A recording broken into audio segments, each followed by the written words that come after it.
Welcome to the Real Estate Espresso Podcast, your morning shot of what's new in the world of real estate investing. I'm your host, Victor Menashe. On today's show, we're talking about what is happening at the Federal Reserve. I'm going to share a perspective that's different from what you might be hearing in the mainstream media. But first, I'd like to invite you to a webinar next week on December 16th, 2 p.m. Eastern Time. I'll be demonstrating the use of our new AI tool, which we're affectionately calling Victor AI. This is our own custom language model. It's built on top of ChatGPT.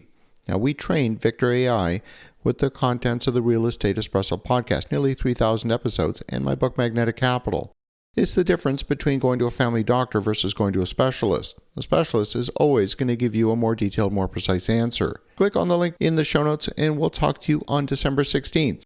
On today's show, we're talking about what's happening at the Fed. And the Fed met this week and announced another quarter-point cut in interest rates. At the same time, they signaled they're probably done cutting for now. Now, let me remind you that Fed Chair Jerome Powell said the same thing 6 weeks ago at the October meeting. This time, there was dissent on both sides, with two committee members voting to hold rates constant, and Stephen Mirren, the president's new appointee, pushing for a half percentage point cut. Wednesday's decision leaves the Fed funds rate at a range of between 3.5% and 3.75%. Now, the more telling part of the news conference had to do with the Fed's balance sheet. The Fed has been tapering its balance sheet for much of the past couple of years. They were allowing securities that were maturing to run off by the market at large and not be repurchased by the Fed. November was the last month of quantitative tightening. At this week's meeting, the Fed took the decision to reverse direction and start buying securities again. That's a 180-degree pivot in less than a month. Last week, we saw a spike in banks accessing the Fed's emergency funding facilities, where historically borrowing has been near zero, and it jumped to a $13 billion per day at the bank's discount window.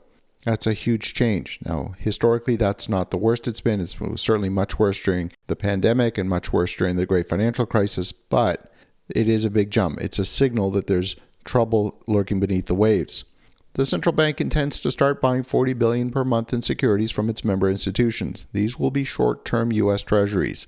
The goal is to provide additional reserves for member banks to draw upon if additional liquidity is needed. The secure overnight funds rate, which is a benchmark for most short-term financing, was pegged at 4.12 at the end of November, and today it's tracking at 3.92. That means that for developers who have construction projects, the cost of capital continues to fall in the second half of this year.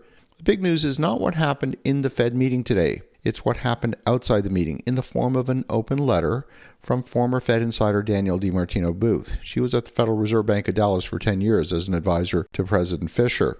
This open letter spells out the provisions of the Federal Reserve Act, which have up to now never been used. Following the provisions of the Federal Reserve Act would in fact break with tradition, but it would be fully legal. According to the rules, each year in January, the 19 members of the Federal Open Market Committee elect the chair for the next year. Now, traditionally, the chair has been appointed by the president, confirmed by the Senate, but there's no requirement for the committee to pay attention to the wishes of the president. They could elect the chair from existing members, and theoretically, Jerome Powell would not be required to vacate his seat on the FOMC. He could technically step down as chair and stay on as a committee member until 2028. That would not leave an opening for the president to propose a new member of his choosing. Such a move would be completely legal. In fact, it would require an act of Congress to change the Federal Reserve Act before the end of January in order to give the president the authority to override the committee's vote and appoint his own chairperson. Again, this has never been done before, but given the testy exchange between the White House and the Fed over the last year, such a move could be within the realm of possibility. Now, the Fed is supposed to be apolitical and serve strictly its mandate outlined in the Federal Reserve Act. But there are clear signs of political bias in the way the FOMC members are voting. For example, Chicago Fed President Austin Goolsbee has traditionally been among the most dovish of Fed members. He's been consistently arguing for lower interest rates.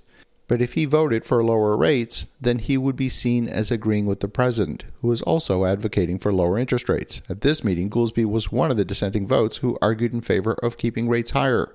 Many Fed watchers see this vote as a vote of defiance against the president, as opposed to being a true reflection of his belief in monetary policy. This is where it's starting to become political. We might see a new Fed in January, in that the Fed themselves might elect a new chair from within their ranks and insulate themselves from the White House. This would be unprecedented. But then again, we've seen a lot of unprecedented initiatives from this White House. If the Fed asserts its independence in this way, it could have the benefit of maintaining its political independence and put a stop to the contrarian positions that you're currently seeing from certain committee members. I predict the chorus of advocates for this approach will get louder in the coming weeks, something to pay close attention to as you think about that. Have an awesome rest of your day. Go make some great things happen, and we'll talk to you again tomorrow.